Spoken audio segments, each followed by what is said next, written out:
తదుపరి ధనుస్సు రాశి. ధనుస్సు రాశి వారికి ఈ వారం మిశ్రమ ఫలితాలు సూచిస్తున్నాయి. ఆదాయ వ్యయాలు సంతృప్తికరంగా ఉంటాయి. ఖర్చులు అధికంగా ఉంటాయి. కొన్ని ఆగిపోయినటువంటి పనులన్నీ కూడా సడన్గా పూర్తి చేయడం జరుగుతుంది. అలాగే ఆరోగ్యం నిలకడగా ఉంటుంది. ఊహించని సంఘటనలు కొన్ని మీకు ఎదురయ్యేటువంటి సూచనలు కనిపిస్తున్నాయి.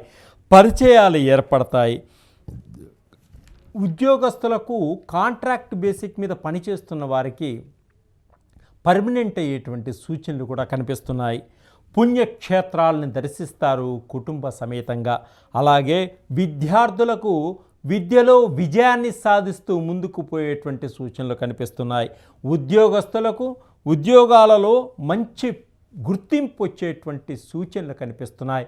మీకు ఎప్పటి నుంచో రావాల్సినటువంటి ఇంక్రిమెంట్స్ అన్నీ కూడా సరి అయిన సమయానికి మీకు అందేటువంటి సూచనలు కనిపిస్తున్నాయి. వ్యాపార పరంగా వ్యాపారస్తులకు మీ వ్యాపారంలో నిలదొక్కునేటువంటి ఓపిక సహనం మీకు ఏర్పడుతుంది. రాజకీయ నాయకులకు ఉత్సాహంగా ఉంటారు, ఉల్లాసంగా ఉంటారు. కుటుంబంలో అందరూ కలిసిమెలిసి జీవిస్తారు. ఆధ్యాత్మిక పరంగా ముందుకు సాగేటువంటి సూచనలు కనిపిస్తున్నాయి. అలాగే శత్రువులు కూడా పెరుగుతారు. శత్రువులపై విజయాన్ని సాధించేటువంటి సూచనలు కూడా ఉన్నాయి. భార్యాభర్తలని విడదీయటానికి ప్రయత్నం చేసే వారికి కూడా కొంత అవకాశాలు వచ్చేటువంటి సూచనలు ఉన్నాయి. కాబట్టి చాలా జాగ్రత్తగా వ్యవహరించుకోండి. అలాగే ఎదుటి వారితో మాట్లాడేటప్పుడు ఆచితూచి మాట్లాడండి. దైవాన్ని నమ్ముకోండి. ముందుకు సాగండి. మీకు అనుకున్న విధంగా దైవం మీకు సహకరించడం జరుగుతుంది. ఉద్యోగస్తులకు అధికారులకు మంచి పొజిషన్లోకి వెళ్ళేటువంటి సూచనలు కూడా కనిపిస్తున్నాయి. ధనపరంగా ఖర్చులు అధికంగా ఉంటాయి. ఖర్చులు ప్రతి పనిలోనూ ముందుకు సాగుతారు. ఖర్చును కూడా పెట్టవలసి వచ్చేటువంటి సూచనలు కనిపిస్తున్నాయి. కొంత నరదిష్టి కూడా కలిగేటువంటి సూచనలు ఉన్నాయి. అలాగే ఆరోగ్యం పట్ల చాలా జాగ్రత్త వహించండి. ప్రేమికుల మధ్య మంచి అన్యోన్యత ఏర్పడుతుంది.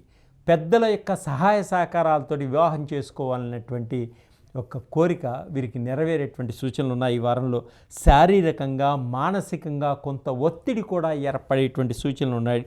గొడవలు నుంచి బయటపడతారు. కొన్ని చిక్కుల్లో ఇరుక్కుంటారు, వాటి నుంచి బయటపడతారు. అలాగే మిత్రులని చాలా జాగ్రత్తగా చూడండి. మిత్రువులే శత్రువులుగా మారేటువంటి సూచనలు కనిపిస్తున్నాయి వీరికి.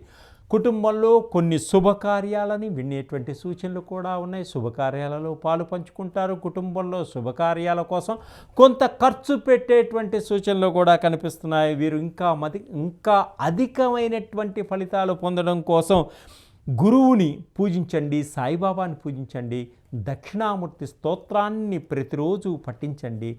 తప్పకుండా మీకు గురువు అనుగ్రహం కలుగుతుంది.